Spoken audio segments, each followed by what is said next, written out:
Est-ce que vous pouvez vous présenter? Je vais me présenter. Donc, je suis Magali. Je suis directrice de l'auberge de jeunesse des Serres-Chevaliers. Et puis, je vis à Briançon depuis quelques années, depuis 5 ans. Et là, je participe à un projet qui est enthousiasmant avec des gens géniaux qui s'appelle la Maison Bessouli. Okay. Est-ce que tu peux nous expliquer comment ça fonctionne et c'est quoi la Maison Bessouli? Oui.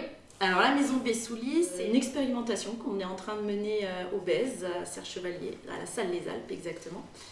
C'est un tiers-lieu qui allie tourisme, solidarité et rencontres. L'idée, c'est de proposer un accueil à des demandeurs d'asile qui arrivent sur le territoire du Briançonnais et d'y associer des logements pour des saisonniers et de la formation à destination des demandeurs d'asile et aussi de tout à chacun, les Briançonnais, des touristes et des choses comme ça.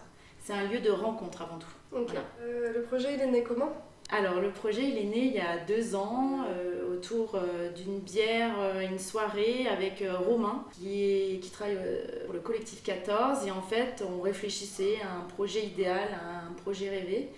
Et on se disait que ça serait bien de créer un lieu où on pourrait allier tourisme et solidarité. Et que ça pouvait être un business sympa, une activité avec du sens. Et on a maturé ce projet pendant 2 ans. Chaque fois qu'on se recroisait, on en parlait un peu. Et puis pendant le confinement, j'en ai eu un petit peu marre de commercialiser que des lits en fait. Depuis 2 ans qu'on avait rouvert l'auberge, j'étais dans l'exploitation pure et dure et je voulais donner du sens à mon travail. Donc j'ai recontacté Romain pour voir si on pouvait avancer sur ce projet parce que mon association qui est la Fédération Unie des Auberges de Jeunesse, qui gère l'auberge de jeunesse, avait un bâtiment vide dans le village qui était fermé, qui se détériorait avec le froid, avec le temps et donc on avait une opportunité de faire quelque chose. Ah ouais. Voilà. Et donc, tu as dit que vous accueillez des demandeurs d'asile, vous les aidez comment à s'intégrer ici? Alors, tout n'est pas encore figé, parce qu'il y a des gens qui travaillent, on a organisé le projet en commission, donc là il y a une commission qui s'occupe de l'intégration et de la vie du lieu. Mais l'idée c'est de les accompagner pour surtout ne pas faire des personnes assistées. On n'est pas leur maman, on n'est pas leur papa, et c'est des personnes qui ont traversé des épreuves assez importantes, donc ils sont assez autonomes pour ne pas être infantilisés. On essaye de leur donner un logement et des clés. L'idée c'est de les accompagner dans leur démarche administrative, en leur donnant des cours de français s'ils en ont besoin, et puis en leur donnant l'opportunité de se former. On se dit que la formation servira toujours, quel que soit le résultat de leur demande d'asile. S'ils sont réfugiés, ils auront la possibilité de travailler et de rester en France. Donc ça sera toujours du temps de gagner pour leur futur en France. Et puis s'ils sont déboutés, c'est-à-dire que si leur demande d'asile est refusée, soit ils auront cette expérience dans un autre pays, soit à leur retour chez eux dans leur pays d'origine. Okay. Et comment est-ce que la Maison Bessouli fonctionne? L'idée à terme, c'est qu'il y ait donc plusieurs publics, les saisonniers qui devraient arriver prochainement, être logés, c'est les premiers qui vont entrer dans les lieux. Et après, il y a une personne qui doit être recrutée au printemps pour pouvoir faire l'accompagnement de ces personnes qui sont en demande d'asile, pour pas qu'ils soient livrés à eux-mêmes et qu'ils puissent avoir un soutien.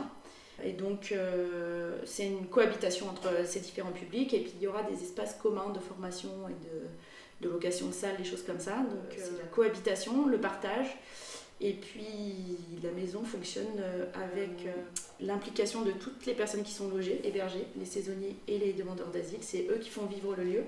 Ils seront acteurs du projet et au fur et à mesure de l'expérimentation, les choses vont évoluer et vont se mettre en place. Okay. Voilà. Donc de base, tu travailles à l'auberge de jeunesse. Elle sert à quoi l'auberge dans le projet de la Maison Bessouli?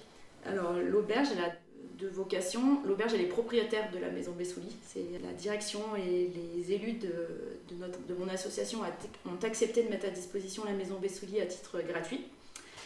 Donc elle est propriétaire des lieux. Et puis elle est aussi en charge de développer un volet qui est le tourisme solidaire. L'idée, c'est que ce projet de Maison Bessouli soit aussi une activité qu'on puisse proposer aux touristes qui viennent dans la vallée, qui viennent faire du ski, qui viennent randonner, et dans leur séjour, on leur propose d'être acteurs d'une journée de solidarité ou de se former à la permaculture avec des demandeurs d'asile qui seront logés dans la Maison Bessouli. Mon boulot en tant que directrice d'auberge de jeunesse, c'est de mettre en tourisme, d'activer tous ces séjours solidaires et voilà, de coordonner tout ça. Ok. Vous avez parlé tout à l'heure qu'il y avait des architectes qui travaillent avec vous pour le projet. Il y a qui d'autre? Est-ce qu'il y a d'autres métiers qui aident ou... Alors en fait, le collectif 14, c'est des collectifs d'architectes, ils sont porteurs du projet. L'AFUAG a mis à disposition la maison Collectif 14. Et puis le Collectif 14 est là pour initier, mobiliser et mettre en route cette expérimentation. Donc en effet, il y a des architectes, mais il y a aussi chez eux des personnes qui s'occupent de trouver des fonds, de répondre à des appels d'offres pour trouver des financements, de communiquer. Il y a des gens qui essayent aussi de valoriser et de mettre en place toutes les formations. Donc voilà, ça c'est des personnes du collectif 14 qui participent à ça. Après, au niveau des partenaires, on a la MJC de Briançon qui va, via le volet MapMonde, qui va accompagner les demandeurs d'asile dans leur démarche administrative et aussi proposer des cours de français. On a toutes les associations du Briançonnais qui aident les exilés qui sont un petit peu acteurs sur le projet, c'est ce qu'on appelle la plateforme. Puis après, il y a plein d'autres associations qui viennent se rajouter. Il y a l'OTEC, l'association Low-Tech for Refugees, qui va proposer des formations et qui va aider un petit peu dans la rénovation. Voilà. J'oublie certainement plein de gens parce qu'il y a plein de gens qui participent, mais voilà. C'est la force de ce projet, c'est qu'il y a beaucoup de gens qui sont associés. C'est super. Ce sont vos seules aides extérieures ou il y en a d'autres ? Alors on a des aides via des financements. À l'origine, ce projet il a pu être lancé parce que la Fondation Abbé Pierre avait amené un petit apport. Après, on a des bénévoles qui viennent là, depuis juillet, le début des chantiers participatifs qui viennent et qui s'investissent pour réaliser les travaux de rénovation. On a des personnes qui nous donnent de la nourriture pour donner à manger aux bénévoles, justement. On a des lycéens qui viennent faire des vidéos, on a plein de gens comme ça qui s'investissent. Il y a des gens qui vous aident pour financer, mais est-ce que vous avez un moyen de faire des demandes de financement ou... Alors le financement de ce projet passe par des appels à projets, on répond à des appels d'offres, à des appels à projets, à des demandes de subventions. On a lancé un financement participatif. Et puis les loyers des saisonniers doivent aussi participer à payer les charges du bâtiment. Et puis l'activité touristique doit aussi apporter un petit peu de ressources pour faire vivre ce lieu. Voilà. Tu peux nous parler plus du crowdfunding si tu veux, on mettra le lien. Alors le crowdfunding est finalisé, là on a réussi à récolter un peu plus de 14 000 € je crois, mais on a toujours besoin de fonds parce qu'il se trouve que sur le chantier il y a un petit peu des surprises au niveau de la sécurité, des choses comme ça. Et maintenant, il y a un lien sur Hello Asso. Voilà, si vous allez sur le site de la Maison Bessouli, il y a un petit onglet « Faites un don » et tous les dons sont les bienvenus. Vous en êtes encore qu'au début, mais ça a été quoi, ce sont quoi les principaux problèmes que vous avez en ce moment ?